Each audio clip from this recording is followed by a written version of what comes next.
Welcome back to the LEAFMAN Podcast. We have been out of commission for 6 weeks, 8 weeks? I would say 6 to 8. 6 to 8 weeks. 6 to 8 weeks. I'm just going to say what you say. Yeah. Repeat it. Just in a different way. Yeah, we've been out of commission for 6 to 8 weeks. And this is the first podcast back in the new year of 2024. And we're 4 weeks in. So we're February 1st today.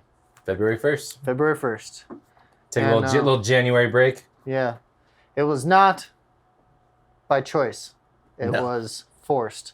And that's one of the things we're going to get into today.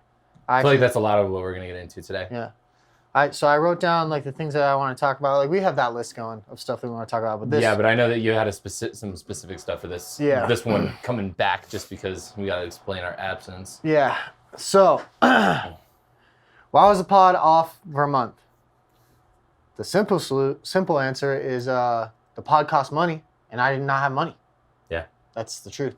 Yeah, like I think a lot of people think that it's, easier or cheaper, or like, yeah, I could probably do it myself and save money, but one, I don't have the time and capacity to learn how to do all this stuff. I don't have a camera. I don't have the editing skills. I don't have all of the stuff to make the shorts. And it costs money, and we didn't have money to spend on it. We had to cut back. December and January, really November, December, and January kicked me in the nards as far as tree business goes. It's just the beast of an outdoor service company. You know what I mean? Yeah. Everyone's slow. Yeah. And struggling. Yeah. Yeah, I want to, those are some of the things that I want to get into today, but that's the honest truth of why we were off for a month. I couldn't afford it. Yeah. And I had a lot of other priorities that were very difficult and daunting, and my stress levels were very high. And we're going to talk about that too, but it was not fun. Yeah, well, I mean, it's a scramble. I'm sure you were scrambling. Yeah. Positive note, we set out to do a podcast at the beginning of 2023. That was our goal, and we did that. I feel like we did that. We put out like 40 episodes last year, so more than most would. Yeah, not quite one a week, but that was the goal, one a week, and we came pretty dang close. I feel like weekly is quite a bit for like a brand new show too, you know what I mean? Like, yeah. And overall, we did pretty good. Like we were pretty consistent about that. We got a lot of good content, and I set out to accomplish a lot of goals, and I accomplished a lot of those goals in 2023. But they weren't easy, and I personally feel like a lot of podcasts fail, right? And I forget. I think it was Chris Williamson was talking about. He said most podcasts don't make it past episode 5. Of those, only like 10% make it past episode 21. Yeah, we made it well beyond that. Yeah, and we were joking about like making it past episode 21 like it was a big deal, and we were laughing about it. You remember that? Yeah. And I feel like if the podcast was gonna break, it would have broken, and we would have not started up again this time because of that long hiatus of 6 to 8 weeks or whatever it was. Right. So if we were gonna end the podcast, or if this wasn't a long-term thing, that would have been the time that it was like, okay, we're not gonna be able to make it back from this. Yeah. Here we are. Well, also, I feel like the podcasts kind of suck until you get like your groove and footing in it, and like you conversationally kind of pick up what the vibe of the podcast is. And like, I think that if we had quit in the beginning, we would have just been like, oh, we're not even that good anyways. Yeah. But like as it grows and whatnot, it's become better, and and we're more comfortable with it. That way we're like, oh, we're coming back to it, but it's just a chat. Yeah, I think too, to be clear with like the listeners and viewers, what's funny? A few people actually, like I didn't think very many people listen to the podcast, but a few people hit me up and were like, you haven't released anything in a while. What's up? Yeah. And I'm like, oh, you listen to my podcast? Thank you. Yep.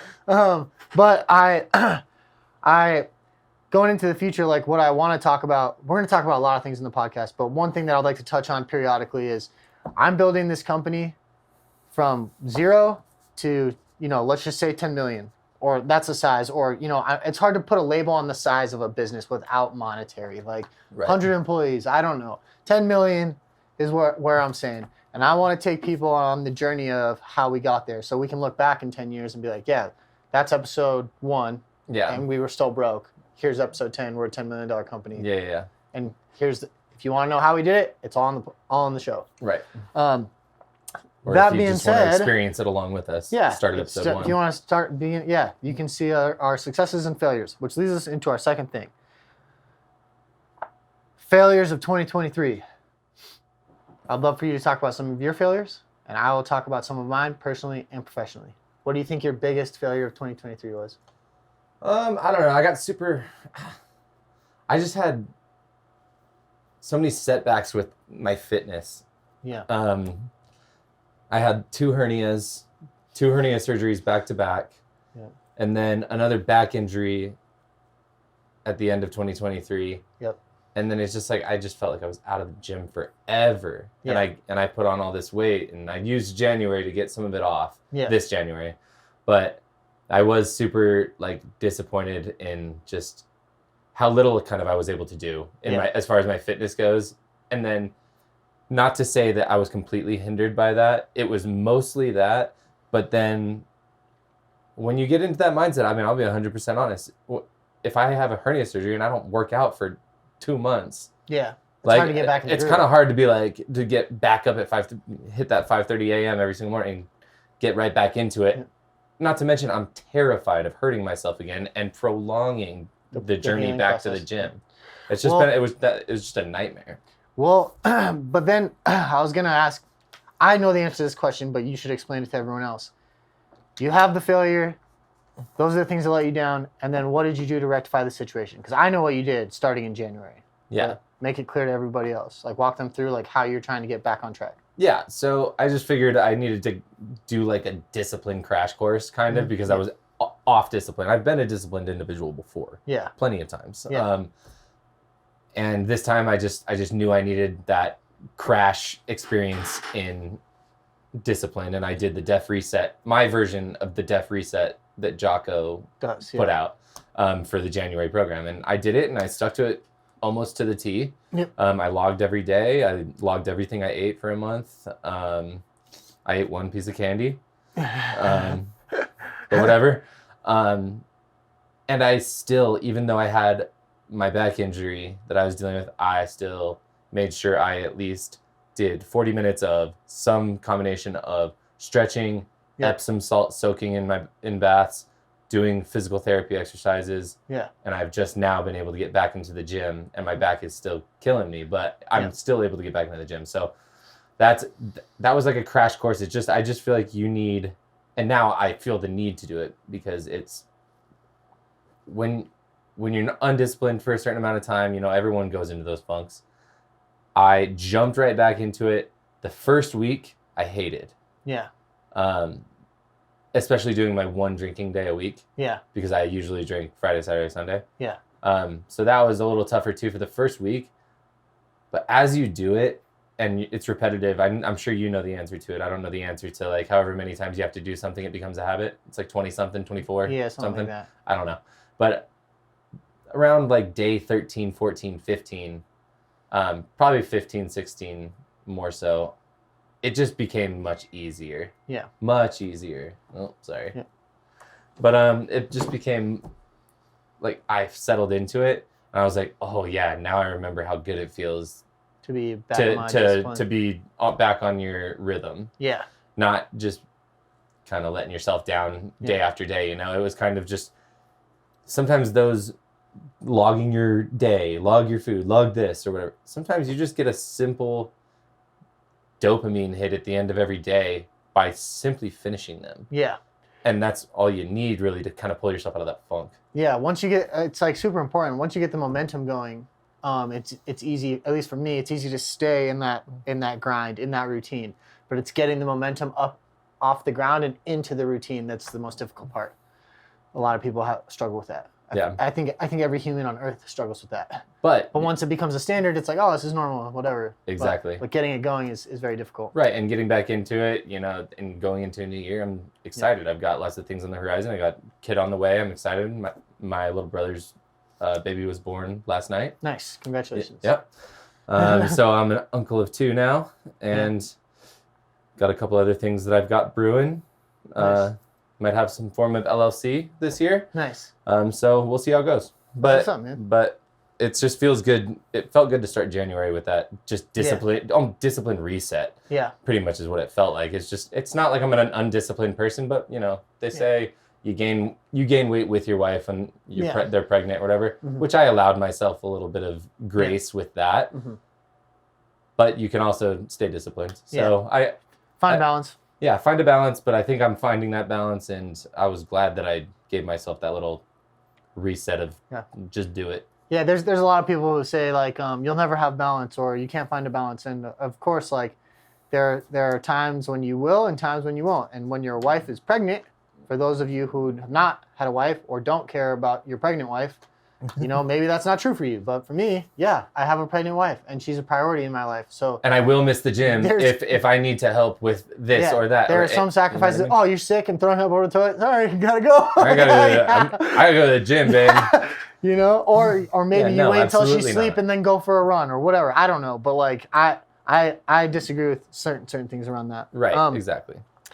So you feel like that was your biggest letdown of the year was just the fitness thing? I do, because I really got my drinking under control. Yeah. I had some victories for sure. Yeah. Son on the way. Yeah. That's super exciting. What's your due date again? May 5th. But so you guys are like a month before us. Yeah, May 5th, but Sarah will be damned if it's going to take till then.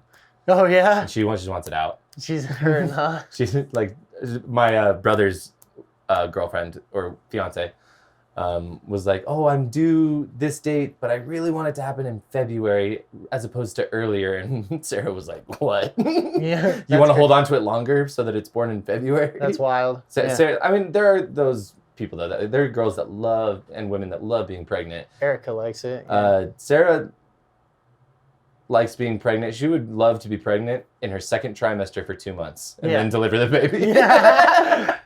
Erica, she just likes it because her hormones are very balanced. It's a very easy pregnancy for us. I mean, we're lucky. Sarah's first trimester, she hated the hormones, was all over the place. She was upset. She never got nausea though, which was good. Yeah. So like she doesn't hate it. She's still finding positives in it. She just she didn't like the first trimester at all. Second trimester, she said, it's a breeze.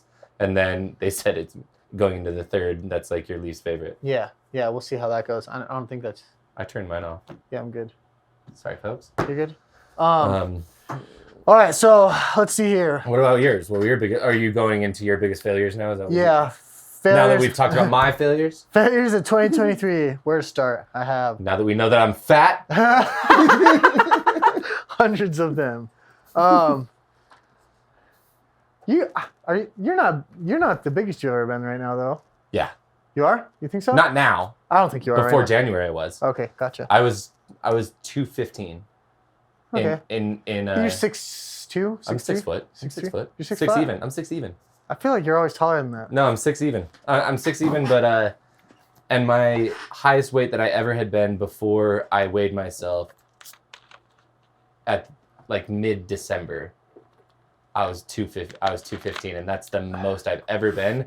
Also, too important to say that my upper area, legs, everything always looks great. Like it doesn't look like I gain weight. My face gets a little swollen, but I get a big gut, a big stomach, and that's the hardest thing to get rid of. I get love handles. I don't get a stomach. It's all eating. Yeah, love handles for me. That's what. It just is what it is. Those are the hardest one for me to get rid of. Yeah, but I'm tall, so I should be able to. Yeah. Okay, failures of 2023 for Trevor. Oh man, so many. I think I'm gonna keep them business related. Maybe, I don't know. Yeah. One of each. Yeah, maybe one of each. 2 business, 1 I played everybody personal. else's game last year. We were focused on the gross revenue of the business. So we were trying to hit a certain number, and we chased it and chased it, and we made it. But it cost everything. Our net revenue was terrible, but our net profit was terrible, but our gross revenue was there. We made the goals that we wanted to make. And it just, I don't know if that's... It's not me. It might be the iPad. Turn the volume off on the iPad. All right, go ahead, keep going. Yeah. So, we were chasing those big numbers, and like we hit them, but it just cost so much. And honestly, like that's what happened at the end of the year. Like, Here, we can edit over this. I'm not that worried about it. All right. It wouldn't let me mess with the volume You're while good. it was locked. You're good. Yeah. So then what happened was we were struggling all year to like, I bought the business and then I didn't know what I didn't know. So I didn't know that we were struggling so hard to be profitable. Like at that point, I thought we were breaking even. You were chasing a revenue, and while you were doing that, you were losing the net profit by trying to put everything into how. Yeah. Oh, we'll just get there, and then we'll be profitable at that point. So let's just get there, and then chasing it, and without seeing what the revenue costs. Yep, and looking at other companies and being like, okay, well they're doing this much, so we can do that much, and yada yada yada. Like, why can't we be as big as them? You know, we're not growing fast enough. This, that, and the other. Dude, just, I was not playing my own game, and because of that. When December hit, November we had a big slowdown. December hit, we were very slow. Mm-hmm. January hit, we were dead in the water. And normally for outdoor companies, there's always a lull. It's always slower in the winter. Yeah. And if you... Ace is slow. Yeah, if you play your cards right, you can have savings and you can ride through the winter with the employees that you have, and it's fine. Unfortunately for me, I pay everybody's salary, and... we got there and we didn't have enough in savings to cover what we needed to cover. Yeah. And we fell behind and it was difficult. And when people want to talk about entrepreneurship and it's all highlighted on Instagram, I would love to make some reels about how real it is. And the real gist of it is that it's hard. I did not sleep for most of December and January. I had to look at people that I had made promises to and tell them that I couldn't keep my promises. I had to fire friends and family. I had to downsize. I had to call people that were chasing me down for bills and tell them I couldn't pay them. I had a lot of terrible things happen. And that is the truth about doing business. Now, through those things, I've listened to enough, I feel like enough intelligent business owners that I know that this is part of the growing pains. And if I want to be a great business owner, then I cannot get there without going through these. And that was my guiding light. I'm bound to make mistakes. That was a mistake. I mean, it's also, it's year 4. Yeah. And it's my first year. And I'm not going away from it with the same outlook that I did last year. So I am doing what I need to do. I made the mistakes. Can't change that I made the mistakes. But I have done everything I can to rectify them. And I've made a plan to avoid them in the future. And that is all that you can do as a human being. And then there will be more mistakes that come from your adjustments, and then you'll adjust again. And then you'll adjust again, and then you'll adjust again, and then you'll grow, and then you'll adjust again. And that is the qualms of doing business. But everyone wants to talk about driving the Maserati, and I make so much money, and this and that, and look at this life that I live. But the real business owners, the guys who I really respect, will know exactly what I'm talking about. And it sucked. It was really painful. I felt really bad a lot of winter. Service companies are tough too. Yeah,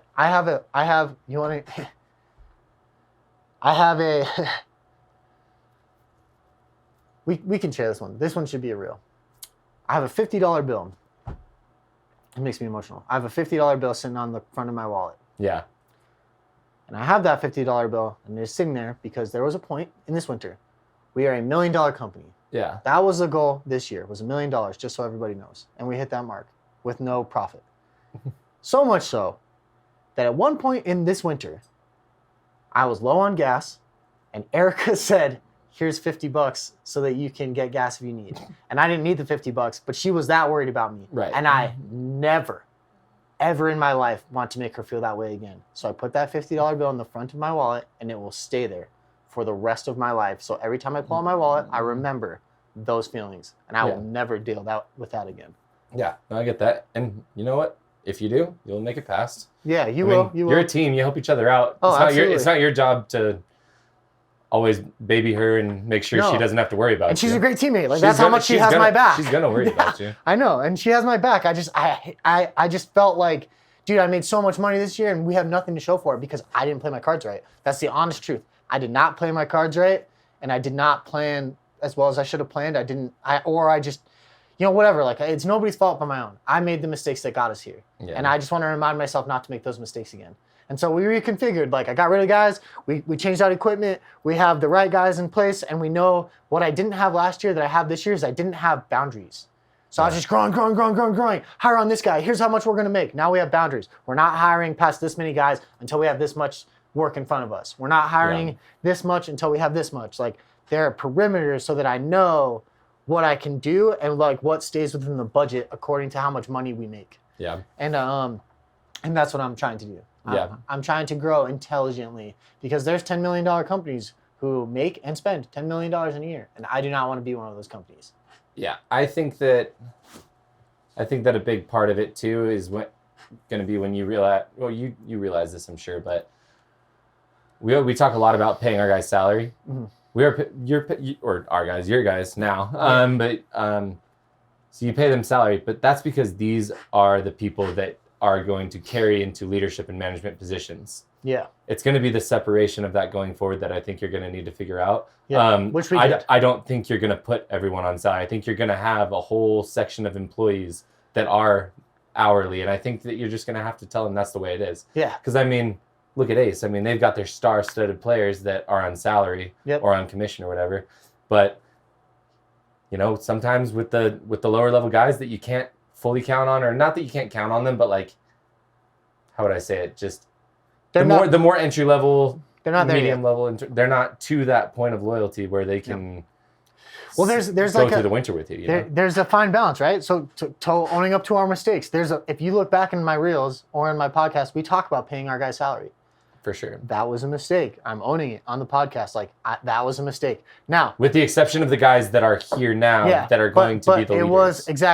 It was a mistake on certain fronts, not a complete mistake. I still believe in paying my 18 players and my guys who are committed and here salaries, good salaries. But instead of starting off everyone that way, there's a line that you will have to cross and like know that you're committed to this company. And 90 days ain't gonna cut it. Ain't gonna cut it. Yeah. So we have like our hourly guys. We've also figured out like systems in place to have temporary employees so that like when winter comes, like we still have our core guys that are salary and we're covering them. Yeah. But the guys who are only seasonal, like they're free to go, you know? Yeah. We've designed a lot of systems to fix those problems because like I said, I'm never going to make that mistake again. Like that was painful. I don't want to deal with that pain again, so I will avoid it. And I think the biggest thing another thing you're going to have to figure out with that is the way that you communicate with them when hiring them.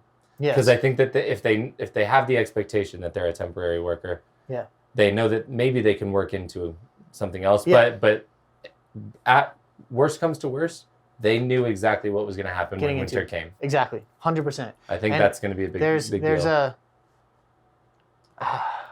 I go back and forth. I don't mind sharing secrets. Sometimes I'm like, I don't want to tell people this because like I don't want other people to steal this idea. But honestly, I believe in just sharing everything that you know, and because I'll always create new stuff. So the plan that we have right now, currently, for our temp stuff is like, when does it get busiest? Over the summer and the fall, right? You know who's graduating in my state, maybe not in everybody's state, in my state, you know who's graduating high school and doesn't want a long-term job because they're getting ready to go on a mission for the Mormon church? Or high school college. Kids. So, you know what's a great temp job for them? Come work for the tree business. You just graduated high school. This is a summer and fall job for you to stack up some dough and then go on a mission, and like that solves my winter problem. And the ones that stick around and are high quality, like they maybe get a permanent job, and the rest, it's like, hey, it's temp work. Like this is a great job for you for now. And I don't think you need to worry about like that as far as a secret goes. Like I mean, I say this about my food videos and stuff like that. Yeah. But it applies to almost any business. Like everyone's done everything. Yeah. You know what I mean? Somebody's thought of it. Everyone's done everything. Like there's not a dish that I could name right now that someone hasn't made. Yeah, I'm making it because someone made it before me. or like, because I think of it, I'm like, oh, someone else knows more than me and probably definitely thought of it. Unless you think of like really disgusting stuff. Right, exactly. No. Oreos and sardines, dude. Nobody done this before. Exactly, dude. They did it on Jackass. But no, you know what I mean though. Yeah. Like most of the time, if you're really putting thought on something and you're like, oh man, that's a good idea. Someone's had it before. Yeah, 100%. You just weren't exposed to them. But but I think that's a great idea, and I think that as you build and you figure that out more, it's gonna be great. Yeah. There's it leads us kind of into like some of the other topics. Like we talked about failures. That was my biggest business failure. And then I want to be clear that like it is okay to fail. Failure is inevitable. But what you need to do when you fail is have real, honest self-evaluation on what you did wrong. And you can only do that if you're accountable and honest. And then from there, you can make the adjustments needed so that you don't have those failures again. And that is one of my biggest takeaways from last year. I've learned how to be very accountable, but like the honest self-evaluation and how to do that, I think, in my opinion, is you look at the pain points. So for us, what was our biggest pain point? For us, my leadership is pretty on point. I have great communication skills with our guys. Our meetings are good. What caused us the most pain last year? Equipment and finances. Those killed us. Like we could not get ahead because every dollar that we got was getting spent as soon as we got it. Right. And so how do we fix those things? Well, we need to make our profit up here and we need to make our bills down here. So how do we do that? We get rid of everything that we don't need, cut all the fat, do everything else. And then all the extra money you pour into marketing so that I can have better choices on estimates, better choices on jobs. And then you start to make that divide bigger and bigger and bigger. But that can only happen if I can look at myself honestly and understand that those were the mistakes I made last year, which means that you have to be willing to say you made a mistake. Right. Like I can't change that and fix it unless I say, yeah, I had too many guys on. Yeah, I bought equipment I didn't need. Or yeah, I did the marketing the wrong way. Yeah, I paid the wrong people. Right. You know, or yeah, I didn't pay the right people. That can only come from real honest self-evaluation. I mean, I think it just comes down to, military does a lot of things right. After action reviews. After action reviews AARs. and debriefings, like where you do whatever, a mission, a raid, you do a week's work. I mean, if I was in your shoes, I'd be doing an after action review on every week. Yep. For every month, for every quarter, and for every year. Yep. I would just even sometimes, and I think a foreman would benefit from something like that. Someone even lower, down to the lowest person. Every single week, or even after every day's jobs, they wrote down everything they did, and when appropriate, why they did it, and then after they write all that out, they're like, "Oh man, I really should have done this." Yeah.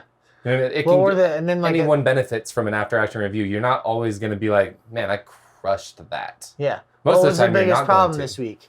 And if week after week after week it's the same problem, then you know that it's a serious one that you have to actually. And then you can also see the path that led you to that same problem. Every single week. Yeah, like why are we getting the job sites at 10:00? Oh, because we take more time in the morning. We do this, we do that. Yeah, it's just like consecutively, like you can track it. That's not a bad idea. I mean, we do a lot of that in the Monday huddles. Like the whiteboard is, I sat in here for like 6 hours a couple weeks ago, and I did that whole budget that you see right there, and I erased like the whole whiteboard and then restarted. And I was like, pretty much all the stuff that I had planned the previous year is crap.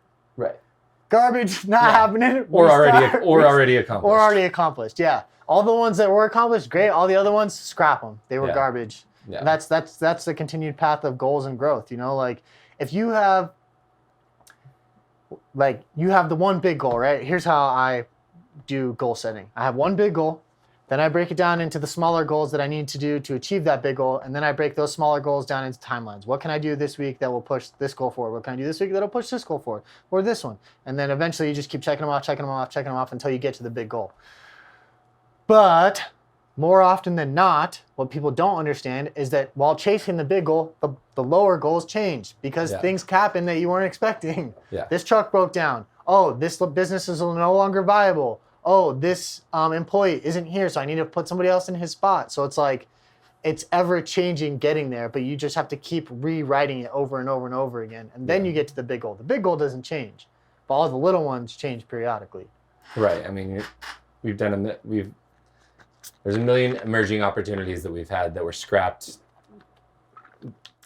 fully, either because we didn't want to see them through or because we definitely saw them not being. Here's a great one. Progressing. Milling. Yeah, milling sounded like a great idea. Sounded like a great idea. It still might be someday, but not right now. No. Not for me. No. It did not work out the way that I wanted it to. And that's what people don't understand. Crew splitting with 5 guys. Didn't really work out. Didn't work out. Didn't work out. Because of lack of equipment. Yeah, but that's the path towards moving goals forward, is accepting it, taking accountability, good self-evaluation. This is not working. Yeah. So just because you made a plan does not mean that it's all gold. Lots of people make plans and they don't work out. Yeah, tons of people make plans. Yeah. Most people make plans. Yeah, most people make plans. Some people don't. They live their life on the wings, and that's great. But a lot of people make plans. And then they're like, well, I did what my coach said. I made a plan, and I wrote it down, and it's not working. That must mean that he's full of crap. No, your plan needs to change. That's what it means. It means it needs to adjust for you. It needs to adjust. Yeah, that's it. It obviously worked for your coach. He's coaching it. Yeah, it just means that you need to adjust. 100%. Yeah. That's a great way to put that. I think more people should take that to heart. Just because you have a plan does not mean that it's going to go directly the way that you have written it out. Mike Tyson, everyone has a plan until they get punched in the mouth. That's a great one. That is correct. That's true. It's one of the truest quotes ever. Yep, until you get punched in the mouth. And like literally, like it's so true that we used to box in high school. Mm-hmm. And I remember I was going to fight my buddy, and I had a whole plan on how I was going to start the fight, and I was like, oh, I'm just going to do this and trick him and get the old 1-2 punch. Yeah. And first thing that happened, I forgot he was left-handed. I dropped my right. He hit me with a left hook and knocked my contact out of my eye, and then beat the crap out of me. Did not go according to plan. Did not go according to plan. That's correct. Did not end positively. Yeah. I adjusted. Yeah, adjusted. And did not box again. Dude, so I've been like my training regimen right now is lifting heavy. I'm shooting for 400-pound deadlift, a 400-pound squat, and a 365-pound bench. Ugh. Yeah, it's heavy. Gross. So I've been pushing pretty stinking hard, and I weigh 180. So I was doing all this like heavy lifting, right? And I still go on a walk, but a walk I don't really consider like cardio. I mean, it's calories. It's calories in, calories out. I wouldn't consider it like HIIT training or like I wouldn't like you're in your zone 2 heart rate. It's not a lot. No.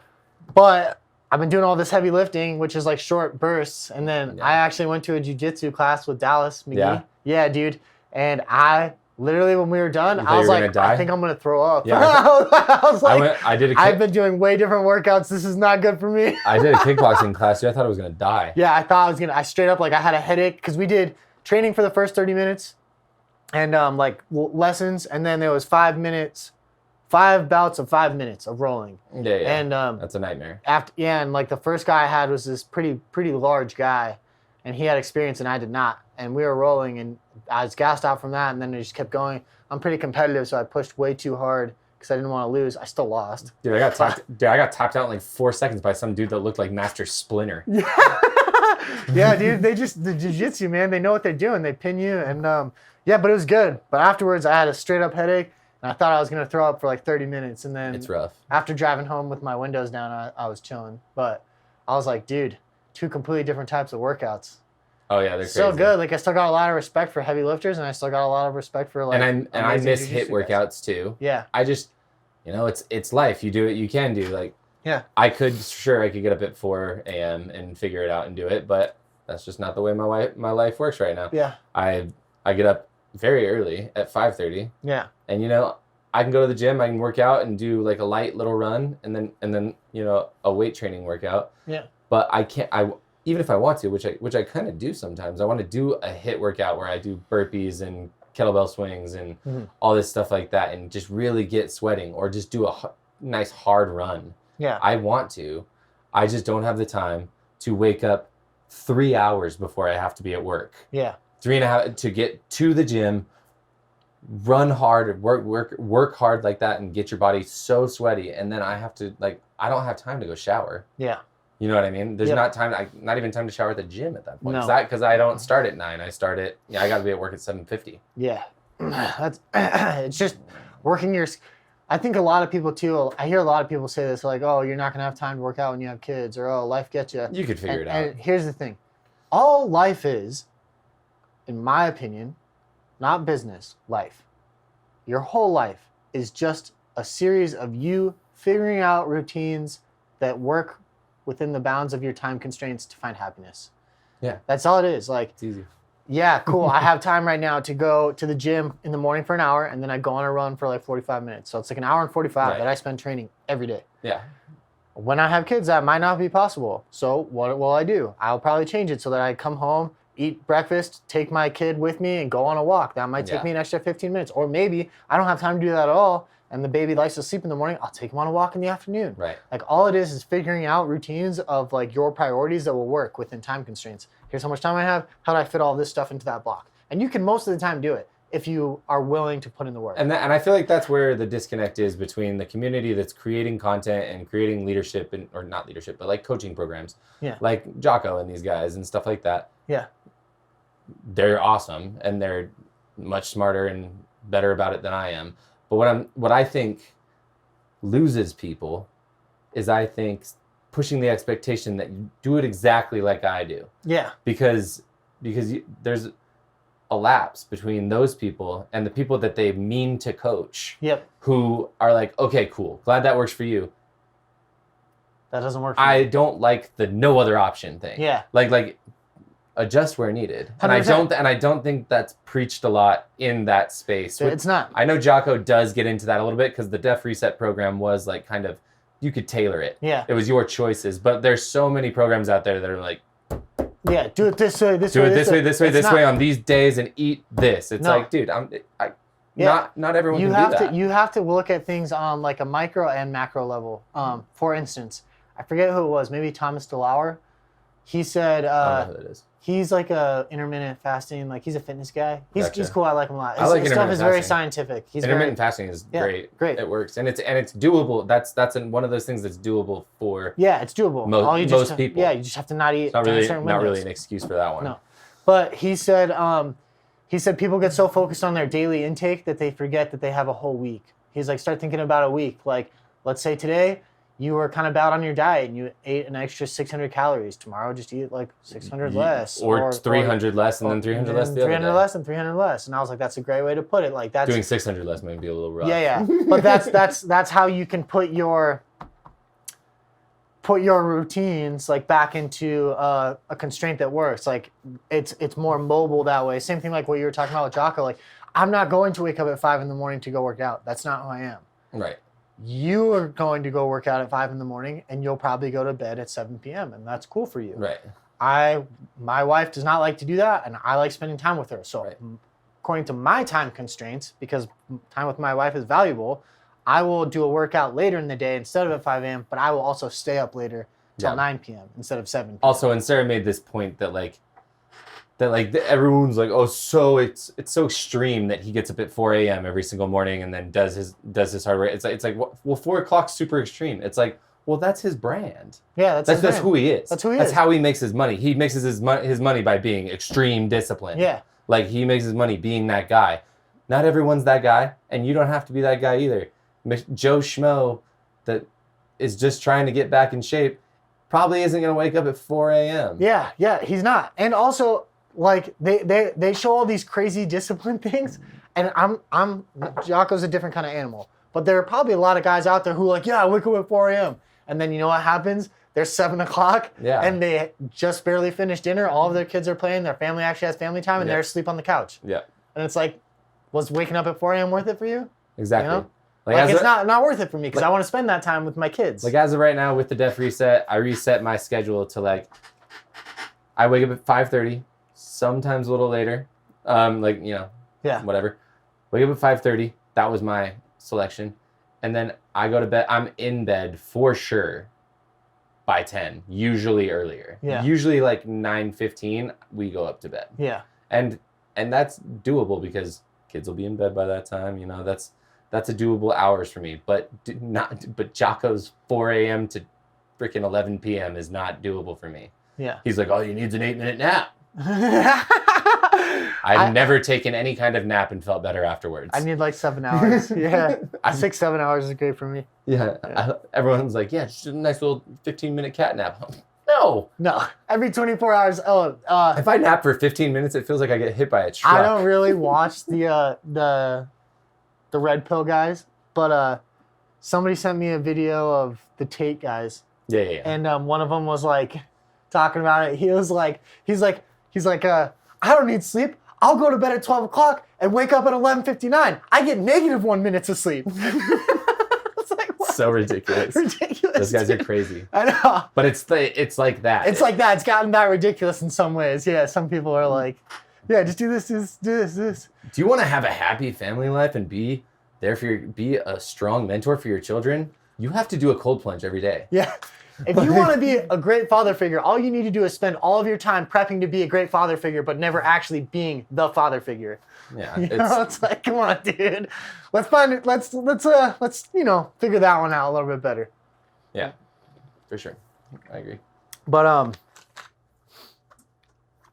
anyways, man. To recap, made a lot of mistakes, made the necessary changes, looked in the mirror, understood the mistakes that I made, felt bad about them, had a pity party for a day, and then got back to work trying to fix the problems.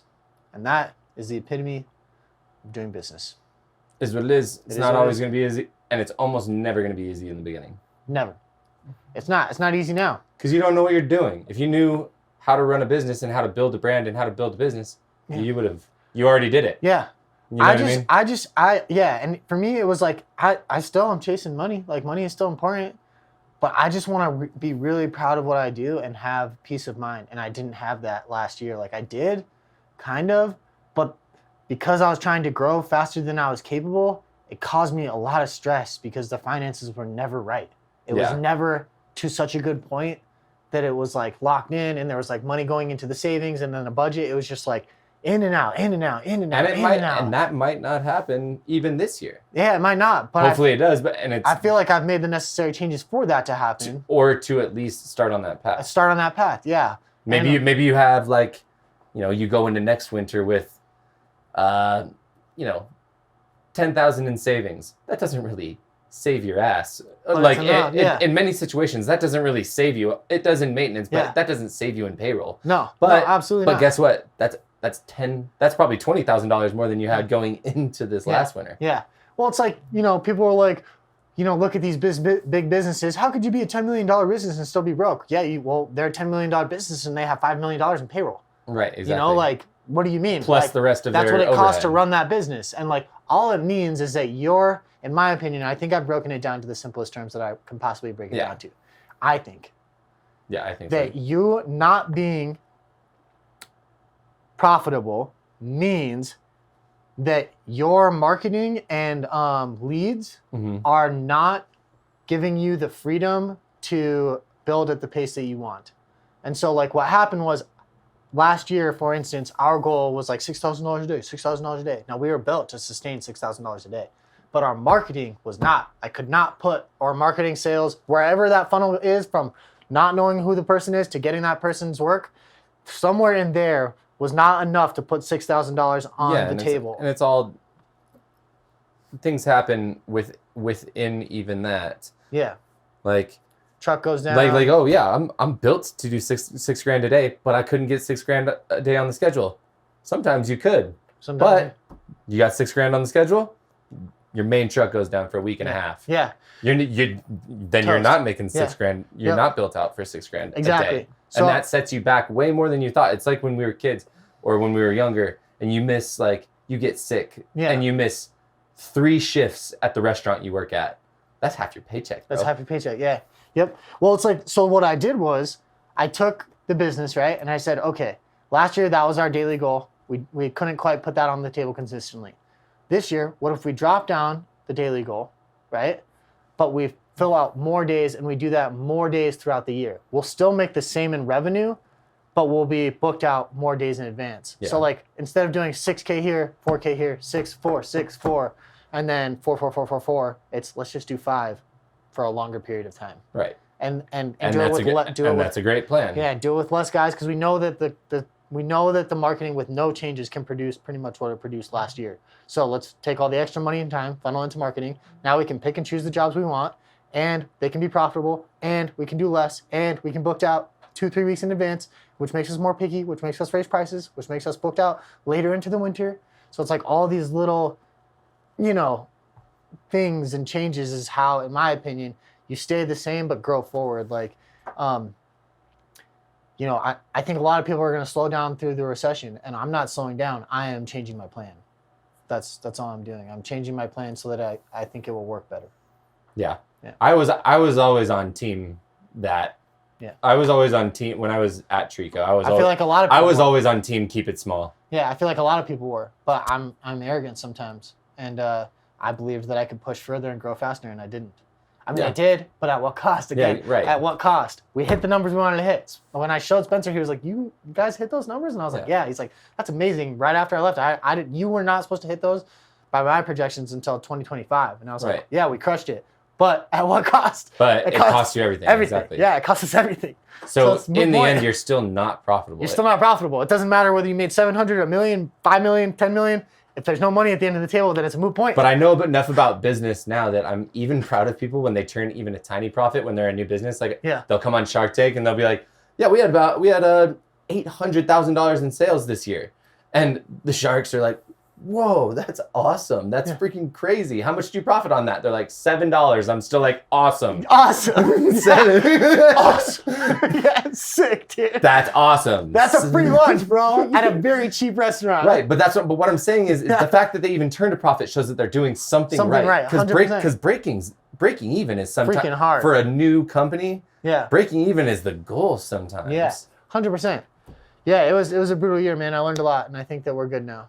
But we'll that's see. A lot of adjustments will happen. Yeah. The plan is set for this year. Now it's up to you to adjust. Yeah. I think we're good, David. I think that's all we got. I think we're good. Yep. Get out of our face.